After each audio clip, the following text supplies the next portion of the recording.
School संस्था आणि शाळा यांचा रोपणोत्सवी वर्ष 2026-27 हे वर्ष रोपणोत्सवी वर्ष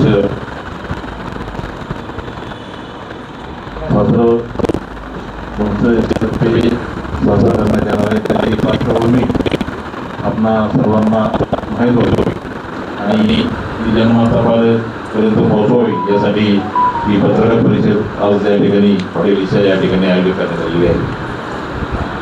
तळेगाव दाभाडे पत्रकार संघ असेल, Talegaon press foundation, Talegaon Dabhade press foundation असेल, या दोन्ही पत्रकार संघाचे प्रतिनिधींचं या ठिकाणी मी पुन्हा एकदा सहर्ष स्वागत करतो. आपणा सर्वांना या ठिकाणी प्रेस नोट दिलेली आहे.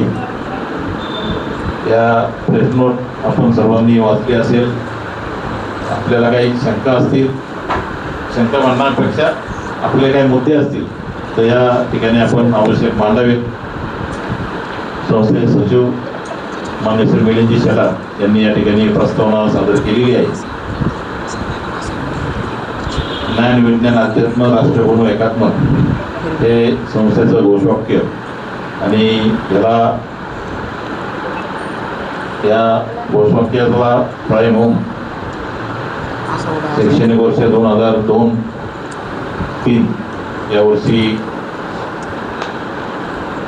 श्री गौतम महाराज शिक्षण प्रसारक मंडळ संस्था स्थापन झाली. 2001ला संस्था स्थापन झाली. 2002-03ला स्वामी विवेकानंद इंग्लिश स्कूलची सुरुवात झाली. प्रेस नोटमध्ये आपल्याला सर्व माहिती आम्ही दिलेली आहे.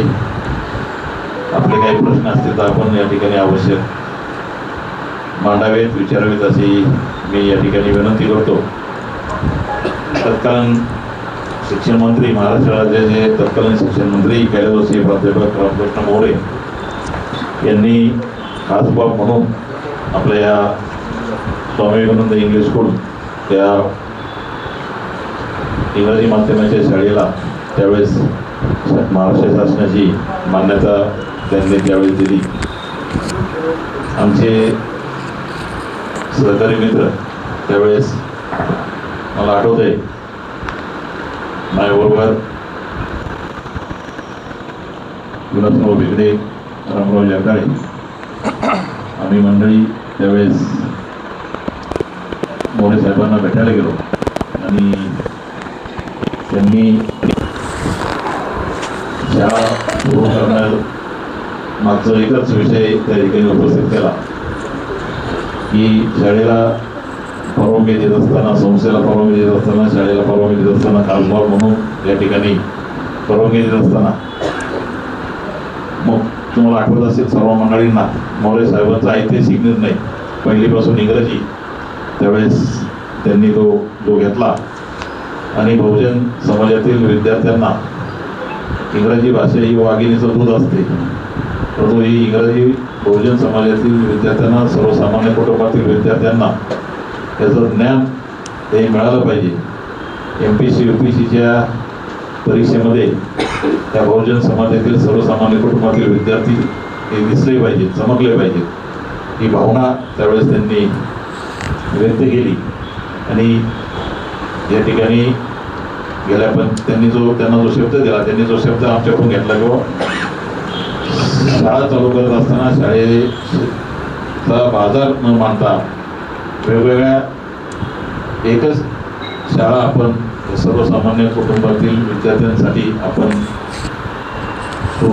चालवावी आणि सर्वसामान्य कुटुंबाला परवडेल अशी फी आपण शाळेच्या माध्यमातून आकारावी आणि त्यांना दिलेलं शब्द, त्यांना दिलेलं वचन हे आम्ही आत्तापर्यंत पाळलं. आणि आज 16 विद्यार्थ्यांपासून सुरू झालेली शाळा 1130 विद्यार्थी शाळेमध्ये शिक्षण घेत आहेत. 2 शिफ्टमध्ये आम्हाला शाळा भरावं लागते आणि याचं गेली 13 वर्ष शाळेचा 100% निकाल ही 10वीची बॅच आमची जी 2012-13ला सुरू झाली, आत्तापर्यंत ती परंपरा शाळेने ती ठेवलेली आहे. एक या ठिकाणी मी मुद्दामून नमूद करू इच्छितो की 9वीला जेवढे विद्यार्थी असतात तेवढेच विद्यार्थी 10वीला जातात. 10वीचा निकाल 100% लागावा म्हणून 9वीचे विद्यार्थ्यांना आम्ही नापास करत नाही किंवा त्यांना 16 नंबरचा फॉर्म भरायला लावत नाही. आमचं एकच शिक्षकांना आपल्या प्रशासकीय शिक्षकांना शिक्षक असेल यांना एकच आमचं सांगणं असतं की ज्ञानदानाचं काम करण्याचं पूर्ण काम आपण करताय. संस्था आपल्याला जो पगार देते त्या पगाराशी आपण तो दिलेलं मानधन आपल्या कुटुंबासाठी आपण ते खर्च करतो. आपण कुटुंबाचं उदरनिर्वाह त्या मिळणाऱ्या मानधनातून आपण तो घेतो. त्याला आपण कोणतीही प्रकारची बाधा न येता आपण प्रामाणिकपणे ज्ञानदानाचं जर काम केलं तर विद्यार्थ्यांना बाहेर कुठं शिकूनही लावायची गरज पडत नाही.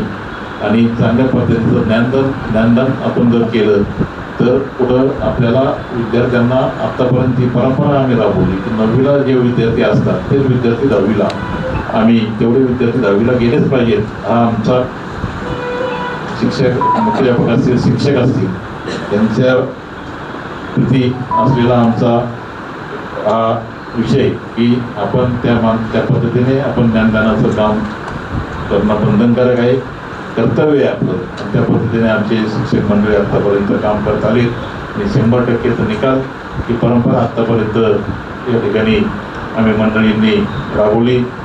या विशेष म्हणजे 26 जानेवारीला 10वीत पहिला आलेल्या विद्यार्थ्याला आम्ही ध्वजारोहण करण्याचा मान दरवर्षी देतो.